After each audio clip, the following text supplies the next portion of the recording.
Hello everyone, so I'm back here again with our previous chapter the language of chemistry और आज हम उसके आगे की बात करते हैं। तो कल हमने बात करी थी एटम की, मैटर की, एलिमेंट्स की। आज हम बात करने वाले हैं कंपाउंड की।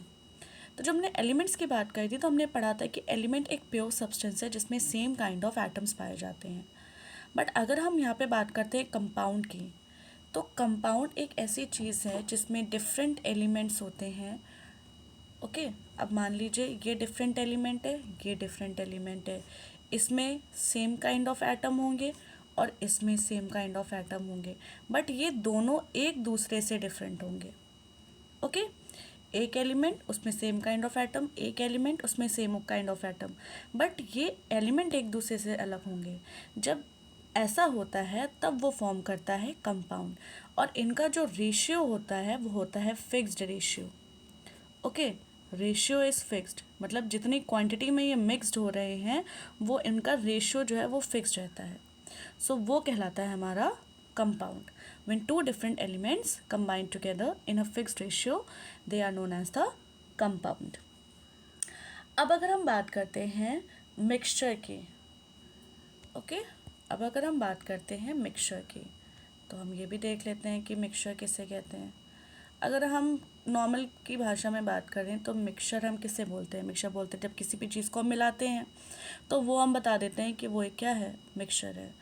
अब जैसे कि हमने बोला कि सॉल्ट एंड वाटर हमने मिलाया, यही मिक्सचर है।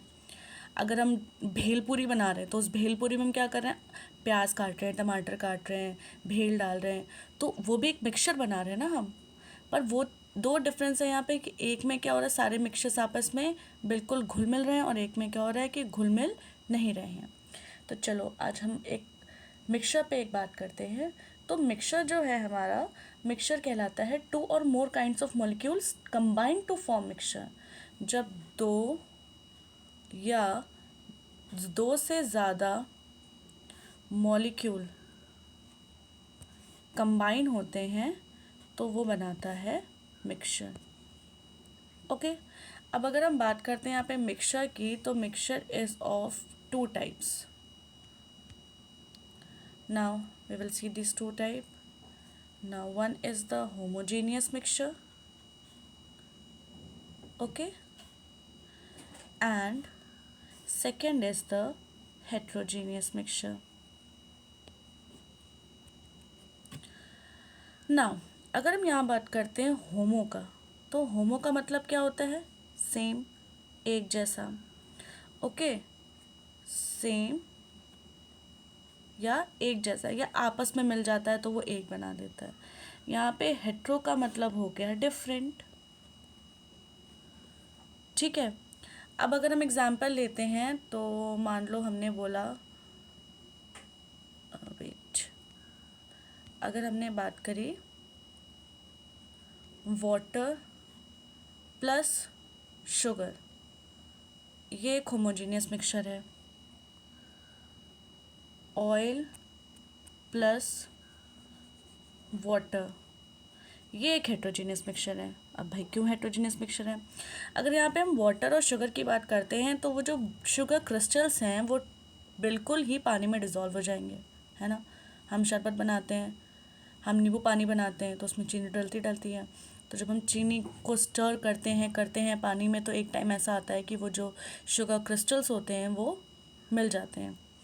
पर अगर आप यही चीज़ ऑयल और वाटर में करोगे तो बहुत मुश्किल है। आप स्टर करते जाओगे तो आपको ऐसे लगेगा कि अच्छा हाँ ये मिक्स हो रहा है, लेकिन as soon as you will just stop stirring it, you will see a layer is being made on the water. Water के ऊपर एक लेयर बन जाएगी, और वो किसकी बन जाएगी, ऑयल की, जिसका मतलब ये है कि ऑयल और वाटर आपस में मिक्स नहीं हुए हैं, और ये कौन सा मिक्सचर है, हेट्रोजीनियस मिक्सचर। ओके, चलो अब हम बात करते हैं नेक्स्ट थिंग की अपनी। तो हमने बात कर ली कंपाउंड की, हमने बात कर ली मिक्सचर की, अब हम बात करते हैं डाल्टन सिंबल्स की। बहुत ही इम्पॉर्टेंट टॉपिक है ये, डाल्टन सिंबल बहुत ही एक इम्पॉर्टेंट टॉपिक है। अगर हम डाल्टन सिंबल की बात करते हैं तो जो डाल्टन थे उन्होंने अलग अलग एलिमेंट्स के सिंबल दिए थे। जैसे कि hydrogen, phosphorus, platinum, iron, copper, silver, mercury. अब इनका सिंबल देने का एक रीज़न क्या रहा होगा? इनका सिंबल देने का रीज़न क्या रहा होगा? अब जैसे कि हमने लिखा हाइड्रोजन, ओके, अब हाइड्रोजन को हमने रिप्रेजेंट भी कर दिया। अब हाइड्रोजन का सिंबल बनाने के साथ साथ हमने इसको इस तरीके से रिप्रेजेंट करा, because this a hydrogen symbol. अब ये इसलिए बनाया गया था सिंबल ताकि हम इन सारे एलिमेंट्स को क्विकली रिकॉग्नाइज कर सकें। कभी कभी ऐसा होता है कि हम ये फुल नेम नहीं लिख सकते हैं। आपने देखा होगा कभी भी कोई रिएक्शन होती है वो कभी भी पूरी नहीं लिखी जाती है। बाद में इसका एडवांसमेंट हुआ था कि उसके इनिशियल अल्फ़ाबेट्स लेने लगे थे, लेकिन अगर हम डाल्टन की बात करते हैं तो जॉन डाल्टन ने क्या करा था, इनके सिंबल्स बनाए थे और वो उन सिंबल के बेसिस पे उनको रिकॉग्नाइज करते थे। अब अगर हम जैसे गोल्ड की बात करते हैं तो गोल्ड को पहचानना बहुत ईजी है, क्योंकि गोल्ड का सिंबल कुछ इस तरीके से है, it is written G over here. So हमें बहुत इजीली हम इसको पहचान सकते हैं कि ये क्या है, एक गोल्ड का सिंबल है। अब अगर हम बात करें कि इसमें और एडवांसमेंट क्या हुआ, तो जॉन बर्जीलियस ने ये बोला कि भाई ये तो बड़ा मुश्किल हो जाएगा कि हम भाई इतनी डिज़ाइन ड्राइंग करते रहें, हम इतना बनाते रहें।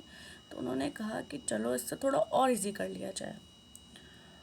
उन्होंने कहा कि अब मैं क्या करना चाहता हूँ कि मैं इनको और ज़्यादा एनहांस करके इसमें एक चीज़ आना चाहता हूँ कि इंस्टेड ऑफ सिंबल हम क्या करते हैं कि इन सिंबल को जो हम ड्रॉ कर रहे हैं हम उनको लिखेंगे। अब जैसे गोल्ड का मैंने आपको बताया था, तो अगर हम बर्जीलियस के अकॉर्डिंग देखें तो बर्जीलियस ने गोल्ड को बोल के रखा है सिंबल उसका AU। भाई ये बड़ी डिफ़िकल्टी है कि हम जॉन डाल्टन के अकॉर्डिंग तो समझ गए कि यहाँ पर एक तरीके से सर्कल था और बीच में एकदम गोल्ड जी लिखा हुआ था, तो हम पहचान गए गोल्ड है। लेकिन यहाँ पर एक तो गोल्ड है, ऊपर से उसका सिंबल क्या AU। अब ये तो भाई रटने वाली चीज़ हो गई। तो यहाँ पर जो ये AU आया है ये कहाँ से आया है? ना जी गोल्ड में AU है, ना गोल्ड की स्पेलिंग में AU है, फिर ये AU कहाँ से आया? तो जो बर्जीलियस थे उन्होंने ये सारे सिंबल लैटिन वर्ड से लिए हैं। जितने भी सिंबल हैं, जितने भी एलिमेंट्स के सिंबल हैं, उन्होंने लैटिन वर्ड से लिए हैं। फॉर एग्जांपल अगर हम गोल्ड की बात करते हैं तो गोल्ड का लैटिन वर्ड है ऑरम, और यहाँ पर इसकी स्पेलिंग में AU आता है और इसीलिए गोल्ड को AU से रिप्रेजेंट किया जाता है। ओके, वैसे ही अगर हम बात करते हैं मर्करी की, तो मर्करी होता है हमारा HG से।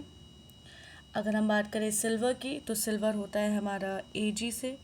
तो ये जितने भी AG, HG, SB, W, PB, जैसे लेड हम PB बोलते हैं, क्योंकि लेड क्या होता है, प्लम्बम, इसका दिस लैटिन वर्ड है प्लम्बम, तो हमने उसको PB से रिप्रेजेंट कर दिया। तो अगर हम लैटिन वर्ड के अकॉर्डिंग देखें so we don't have any problem. But yes, ये जो नेम ऑफ एलिमेंट है ये इंग्लिश नेम है हमारे, जैसे gold, tungsten and tin, potassium, sodium, iron, lead. Okay, so this was for today and tomorrow we will learn more about symbols and हम कुछ common elements की बात करेंगे और सिम्बल्स के सिग्निफिकेंस की बात करेंगे and then we will move on to the valency. So thank you so much and I hope कि मेरी वीडियो से आपको कुछ ना कुछ तो नॉलेज मिली रही होगी। Thank you.